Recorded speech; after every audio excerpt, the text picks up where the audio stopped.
পাকিস্তানের মাটিতে বাংলাদেশের পরিসংখ্যান একেবারেই সুখকর নয়। সব ফরম্যাট মিলিয়ে 12-0 ব্যবধানে পিছিয়ে টাইগাররা। তবে এবার সেই ব্যবধানটা ঘোচাতে চান বাংলাদেশের কাপ্তান। টেস্ট সিরিজের আগে ট্রফি উন্মোচন করেছেন দুই অধিনায়ক নাজমুল হোসেন শান্ত এবং শান মাসুদ। 2003 সালে পাকিস্তানের মাটিতে প্রথমবারের মতো জয় পাওয়ার খুব কাছে পৌঁছে গিয়েছিল বাংলাদেশ। সেবার মুলতান টেস্টে ইনজামামুল হকের নেতৃত্বে 1 উইকেটে হেরেছিল টাইগাররা।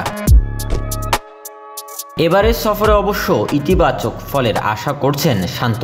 তিনি বলেন, এটি শুধু একটি রেকর্ড পরিবর্তন হতেই পারে। আমাদের দল খুব ভারসাম্যপূর্ণ। আমরা বিশ্বাস করি এবার বিশেষ কিছু করতে পারবো। পাকিস্তানের উইকেট পেস সহায়ক হওয়ার কারণে চতুর্থ ইনিংসে ব্যাটিং চ্যালেঞ্জিং হতে পারে।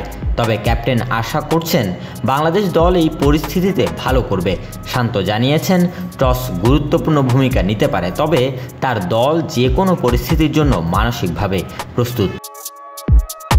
প্রথম টেস্টের আগে বাংলাদেশ এ দলের কয়েকজন সদস্য খেলেছিলেন প্রস্তুতি ম্যাচ। মুশফিকুর রহিম এবং মাহমুদুল হাসান জয় পেয়েছেন চোট, তাই প্রথম টেস্ট থেকে ছিটকে গেছেন জয়। তবে মুশফিককে একাদশে পাওয়া যাবে বলছেন টাইগার অধিনায়ক। Desk report, news now sports.